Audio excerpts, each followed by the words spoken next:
There's a reason why love, as much as it draws us in, also pushes us to the edge. You want intimacy. You want closeness. But the moment it begins to feel real, something in you pulls back. Maybe not in obvious ways. Maybe not even consciously.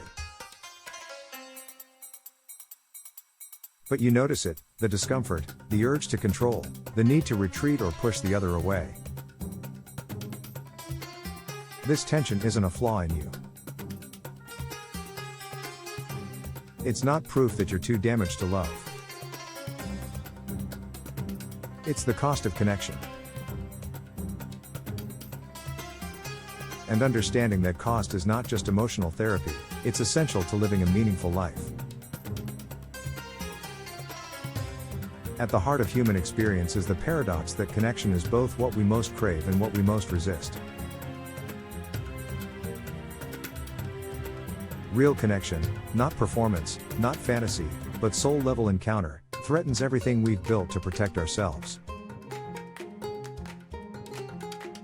It makes the unconscious visible. And that visibility is both liberating and terrifying. You've been taught that love is something that will complete you. But real love doesn't complete, it exposes. It opens the wounds you've buried under independence, pride, or fear. It calls forward the parts of you that never learned how to be seen, held, or chosen. This is why the process of truly connecting feels so intense. Love awakens your old wounds. It doesn't create them. It reveals them.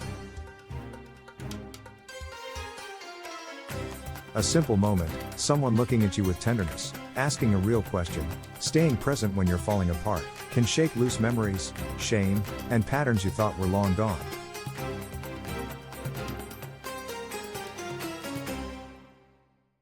The past floods into the present not to punish you, but to ask for integration. The fear of being seen is the first gate. You've learned how to perform love, how to meet expectations, how to avoid conflict. But being seen is different. It means showing up without the shield, no role, no fix, no escape route. And many people, sensing this threat, begin to sabotage what they say they want. Intimacy, after all, requires the death of the ego. Not the total loss of self, but the loss of the protective identity you've constructed, the one that says I'm only lovable if. When you open yourself to love, that structure starts to fall apart, and with it, the illusion of control. We sabotage what we want because we aren't prepared for the internal chaos that real closeness provokes. Not just joy and connection, but grief, old survival strategies, and the stories we told ourselves to stay safe. One of the most important distinctions to make is this: attachment is not the same as love.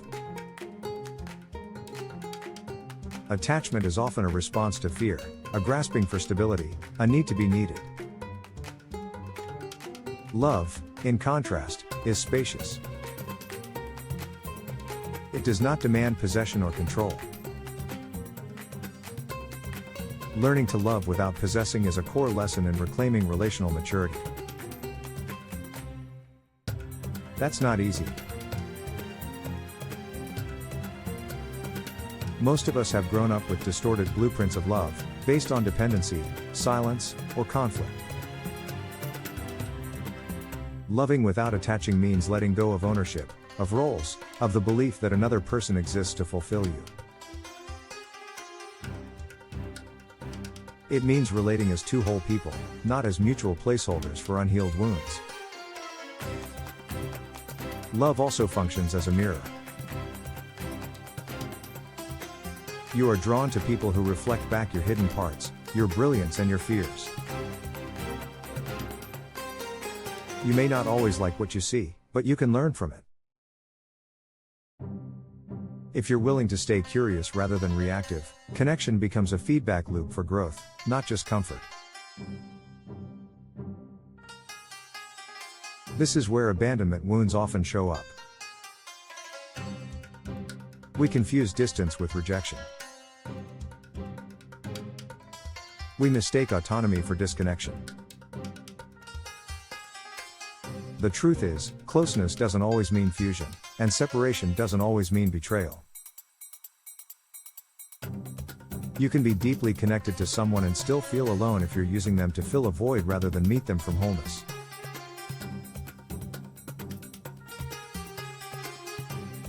Wanting connection while fearing vulnerability is the human dilemma. You want to be known, but you fear the cost of being known, judgment, loss, disappointment. So you hide behind strategies, you withdraw, you perform, you become overly accommodating or overly distant. But love, if you let it, becomes a teacher. Not a romantic fantasy, not a savior, but a relentless force that reveals, strips away, and rebuilds. Love teaches you where you're still afraid. It teaches you how to stay present when your nervous system says run. It teaches you how to stay open after you've been hurt, not because it's easy, but because it's necessary. Safety, in this deeper sense, is not the absence of risk. It's the presence of truth. That's why the question isn't whether love is safe, but whether it's sacred. Sacredness implies depth. It implies surrender, accountability, awareness.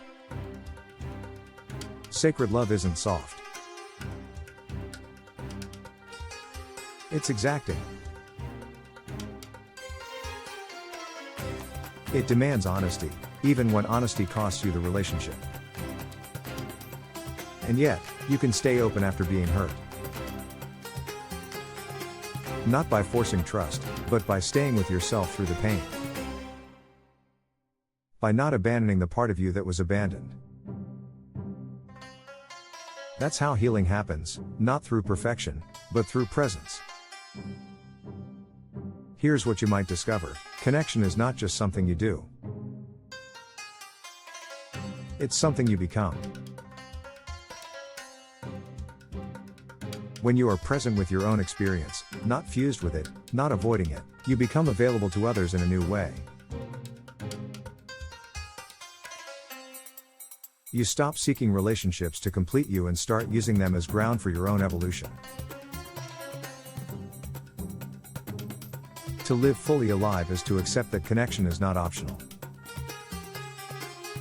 It is the cost of your aliveness.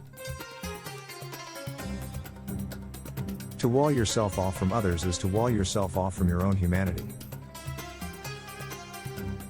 And in that truth lies the most difficult and liberating question of all: can you love without needing? That doesn't mean being cold or indifferent. It means releasing the belief that love is a transaction. It means holding others with open hands. It means giving without expectation and receiving without manipulation. This kind of love doesn't imprison. It frees. What would change in your life if you approached love this way? You'd stop trying to win people over. You'd stop hiding parts of yourself to be chosen. You'd stop bending to be accepted and start standing in your truth, even if it costs you the connection. Because the moment you require another to complete you, you've already lost yourself. And this, ultimately, is what love demands: not fusion, but presence. Not dependence, but depth. Not safety, but sacredness. We live in a time that desperately needs this redefinition. Algorithms sell us fantasy. Consumer culture sells us control. But our souls are asking for something else, to be met, to be known, to be changed by real human encounter. So let this be your reminder, the cost of connection is high. You will lose illusions, defense mechanisms, and outdated stories. But in return, you'll gain something real, a life where you are not hiding, not pretending, not running. A life where love is no longer a battlefield or a performance, but a path. If you're ready to explore that path, subscribe. We're creating space for people who want more than advice or content. We're here for truth, transformation, and the kind of love that doesn't just feel good, it frees you. The cost is real. But so is the reward.